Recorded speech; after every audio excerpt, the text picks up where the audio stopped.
and deep students.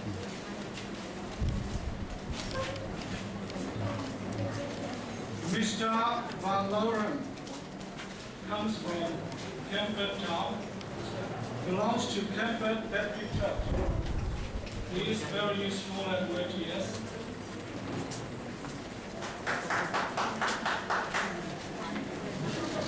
I want to give a big hand for having Mr. Jing Xiangdong.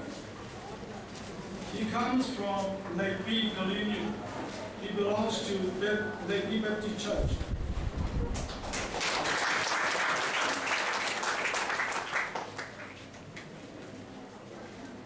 Miss Hong Xianhui, he is from Yinxing, belongs to Assembly of Church, Assembly of God.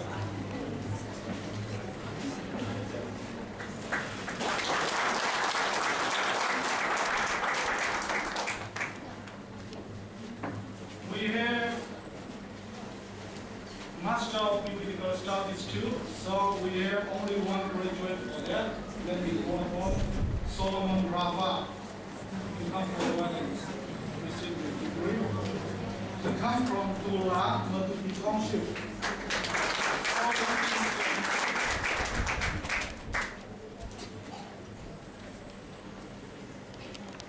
And now it's time for Master of Ministry. Shall I call upon Joel Tang? He comes from Taiping, Matupi Township, Southern Chin State, belongs to Westminster Presbyterian Church.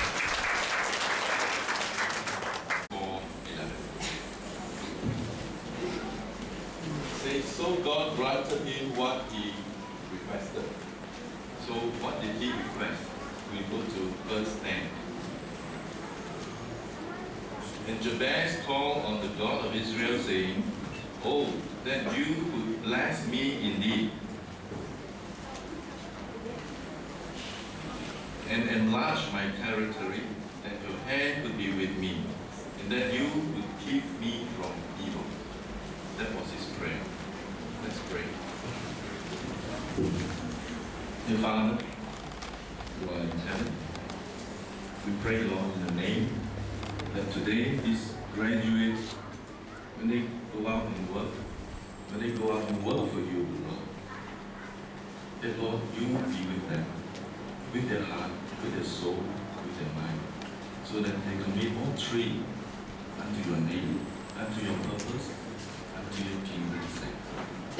Lord, we want to pray this Jabez prayer for them. We pray that you will bless them, Lord. Bless them, not only physically, Lord, with food, water, and the physical needs. We also pray that you will bless them, Lord, with their soul's need, what they need, Lord, in the soul. And you have come and provided us with your salvation. We thank you so much for that. We pray, Lord, that you will also bless their spirit, so that, Lord, they can glorify you, they can praise you forever and ever, and even on earth right here. So, Lord, we pray that you will indeed bless them. And Lord, as of this moment that they are going into the world to preach your gospel unto the ends of the world, we pray that you will enlarge the territory. In school, they only have the lecturer and the classmate to influence, but once out there, they will influence tens, hundreds, thousands. Probably some of them may even influence millions of Jesus' most holy, precious name we pray.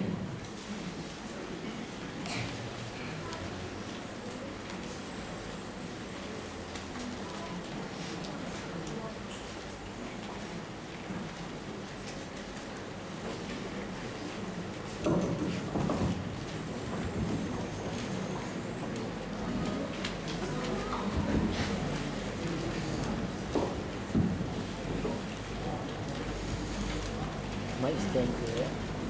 No, talk about it something. Okay.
and you never know. But things change when you're down in the valley. Don't lose faith, for you're never alone. For the God of the mountain is your God in the valley. When things go wrong, He'll make them right. And the God of the good times is your God in the bad times. The God of the day is your God in the night. For the God of the mountain is your God in the valley. When things go wrong, He'll make them right. And the God of the good times is your God in the bad times. The God of the day is your God in the night. The God of the day is your God in the night.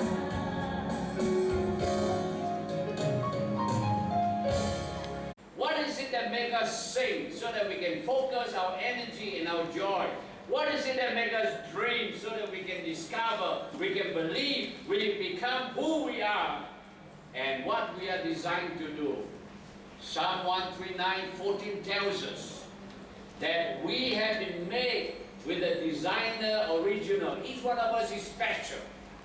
And God has a purpose for your life that nobody else in this world can fulfill. According to Ephesians 2 verse 10, remind us that we are God's workmanship. God built in our life. He has prepared for us in advance what God wants you to be and God wants you to do in your life. That means that God customized our life. We don't have to compare with other people, contrast other people, fight with other people's life.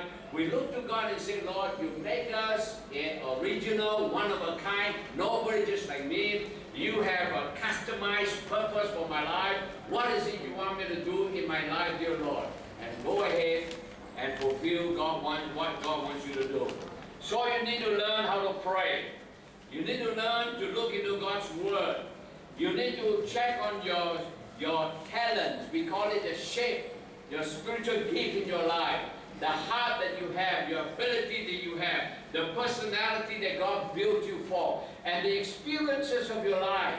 Many times God brings us to good times, but God brings us to bad times. And to the bad times, God comfort us. He's a God of all comfort. He comforts us so that we can comfort other people with the same comfort God comforts us with. And then we learn also to keep our eyes open because God is working all the time. We need to learn to discern times in our life. You are going to live in very, what we call, opening times. And you have never seen before in Christian churches and seminaries and colleges, and you have to say, Lord, we are living in a different time. 5 years from now, what is this country going to be like? 10 years from now, what is it going to be like? Those are times changing all the time. We need to discern the time, understand what's going on, and then fit our life according to what God's program will be for the churches, for each one of our lives, for our families, and so on.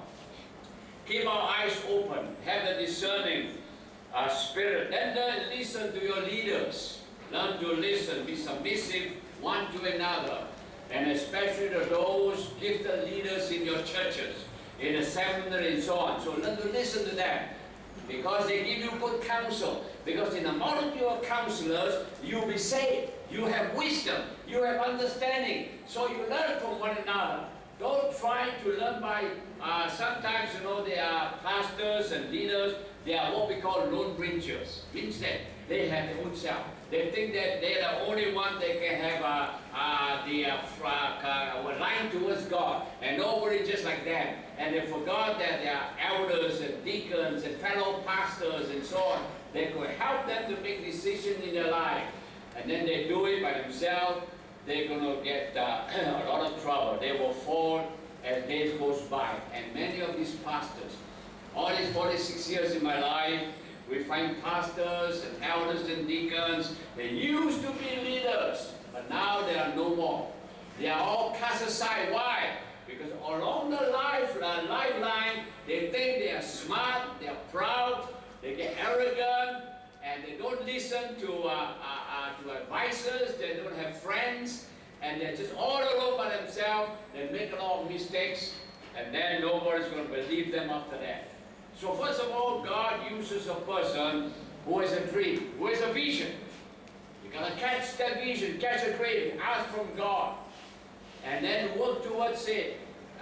Work with your friends and your leaders and so on. Number two, God uses a person who risks his life.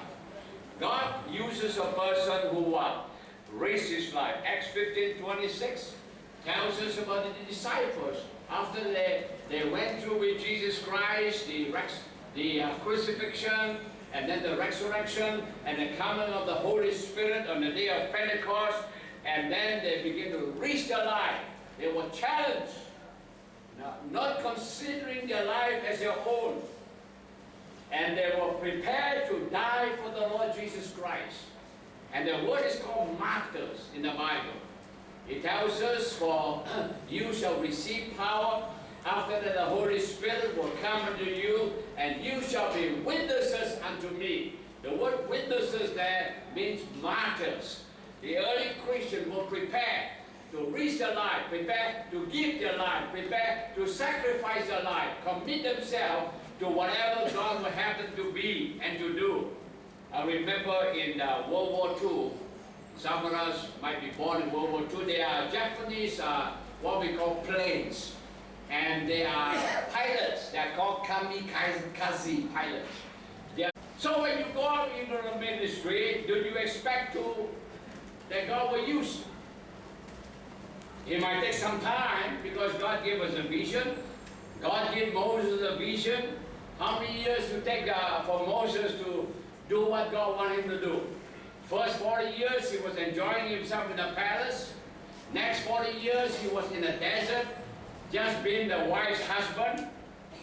So only 80 years had passed before God said, hey, Moses, time to do work. So hey guys, how many of you are 80 years already? You know what? But we're still there. As long as we have life, as long as we have breath of life, breath given to us, God has mercy upon us. That God still have a purpose for our life. So keep on keeping on. Expect God to use you. He will work in and through you. There's a difference between winners and losers. And what is that? You remember the story of the king, Saul, 6 feet over, and a big giant came along, 9 feet over, and said, come, let's have a fight. And the king uses a person who has a dream, a vision. Secondly, God uses a person who will risk their lives. Thirdly, God makes use of a person who expects to be used. And lastly, God makes use of a person who never gives up. You put a hand on the plow, you move along, and you said, I'm not going to give up, I'm not going to turn around. This lady, 19 years of age, back in a long time back, she was leading an army, a French army.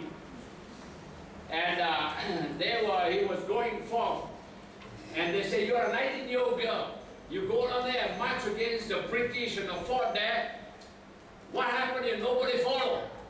She said, even if nobody followed, I'm not looking back. I'm not what? Looking back. She said, every one of us live our life for what we believe in. But if we live our life without belief, it's more terrible than dying, and more terrible than dying young. You believe in Jesus, You believe He died for your sins on the cross? You believe He rose up from the dead?